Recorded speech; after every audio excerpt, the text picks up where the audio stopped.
wish everyone a happy Mother's Day. To the women who have stood the ground, to the women who have encouraged, to the women who have inspired. Even if you had no children of your own, you have still inspired someone to be the best that they can be. And today, I salute you. Today, my lesson will be coming from Proverbs 31 and the 31st verse. And it says, "Let her share in the results of her work. Let her deeds praise her in the city gates." We're going to honor her for all that she has done and let her work speak for her. My message is entitled, "It's Hard Out Here for WOG." I took an excerpt from the Proverbs 31 verses 10 through 31, story of the virtuous woman. Now that was one bad woman. She deserves to be called woman with a capital W. I recall the first time I read about her, and I was like, real boy, that is a whole woman they talking about. And I just knew that it was impossible for any one person to be all of those things. So you tell me what you think. There are 17 characteristics of a Proverbs 31 woman. The first, it says, God is within her and she will not fall. It speaks about virtue. It says that she's a wife of noble character who can't find. She is far more valuable than rubies. She has faithfulness. Her husband can trust her, and she will greatly enrich his life. She has reverence. It says she brings him good and not harm all the days of her life. She has strength. She is energetic and strong, and she is a hard worker. She has endurance. She makes sure her dealings are profitable, and her lamp burns late into the night. She is well-rounded. Her hands are constantly busy spinning thread, her fingers twisting fibers. It goes on to say she's a charitable person. She extends a helping hand to the poor, and she opens her arms to the needy. She has no fear of winter for her household, for everyone has warm clothing. It says that she is a well-dressed woman. She makes her own bedspreads. She dresses in fine linen and purple gowns. It says she is a wife of a good husband. Her husband is well known at the city gates, where he sits with the other leaders. It says she is honorable. She is clothed in strength and dignity, and she laughs without fear of the future. It says that she's a wise woman. When she speaks, her words are wise, and people listen. Yeah. She is kind, and she gives instruction with kindness. It says she's a good mother. She carefully watches everything in her household and suffers nothing from being lazy. She is praiseworthy.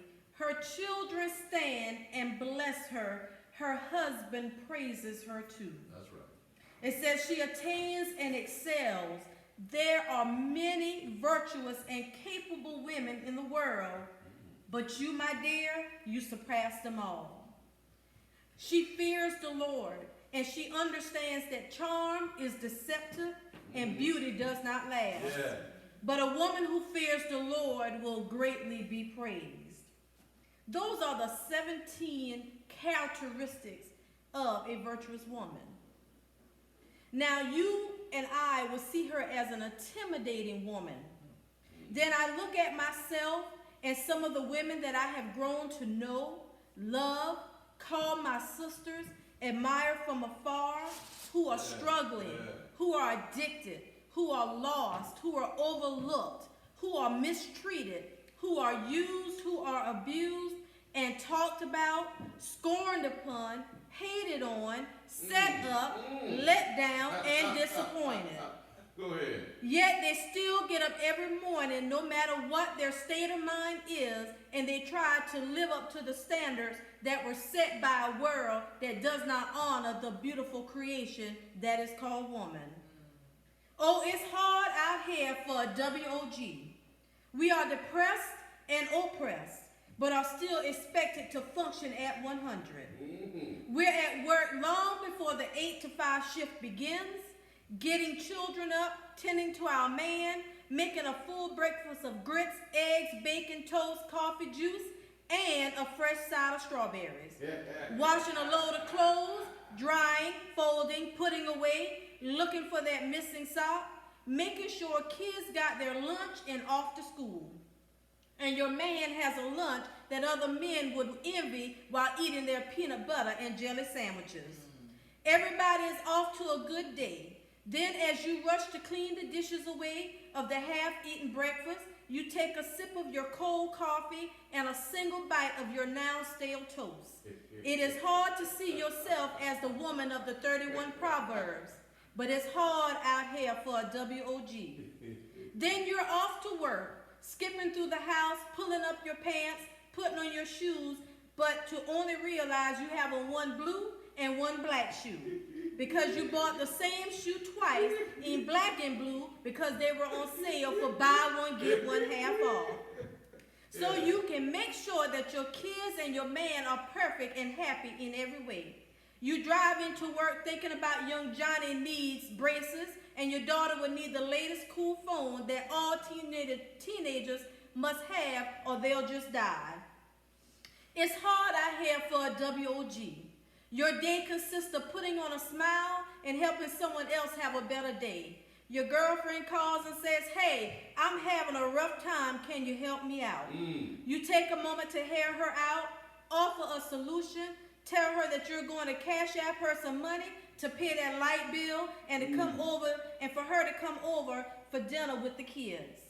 You get off from work, you run home, cook dinner for your family and guests that are coming. You tidy up, you make sure your kids have their homework done, you set a table, set out fresh flowers, wait for your family and guests to arrive to sit at the beautiful table.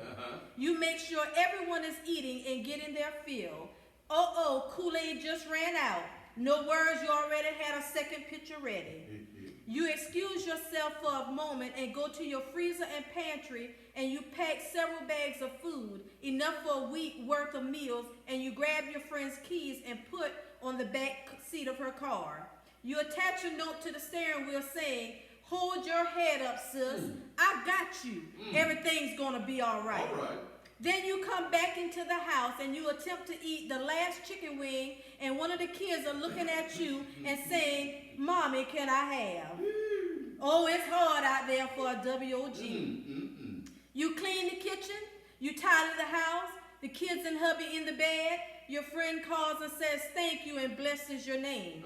You sit it to the kitchen table and you work on your degree, your business plan, or your household budget. You go to the bathroom to take a shower, making sure not to make any noise to not disturb your family. You step in the shower and you begin to cry, not for yourself, but for others.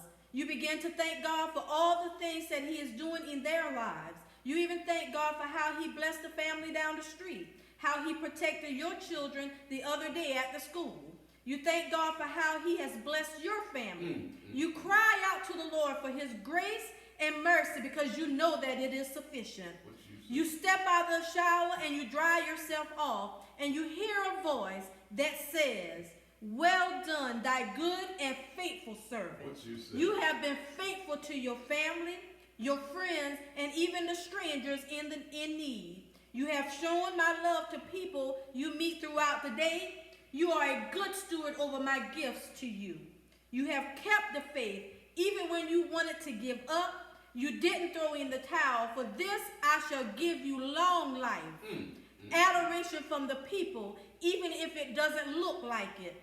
I will not have your children begging for bread. I will set you above and not beneath. Daughter, you are far more precious than rubies, diamonds, and pearls. Your children and the people you have touched will rise up. I said they will and call you blessed among women. Yes, it's hard out here for a WOG.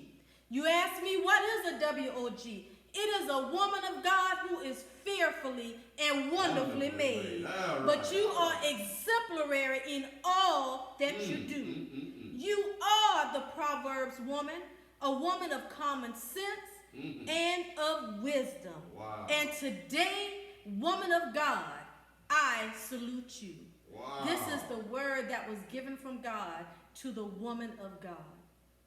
I thank you and I offer you all the praises and I give you all the glory and I honor you today.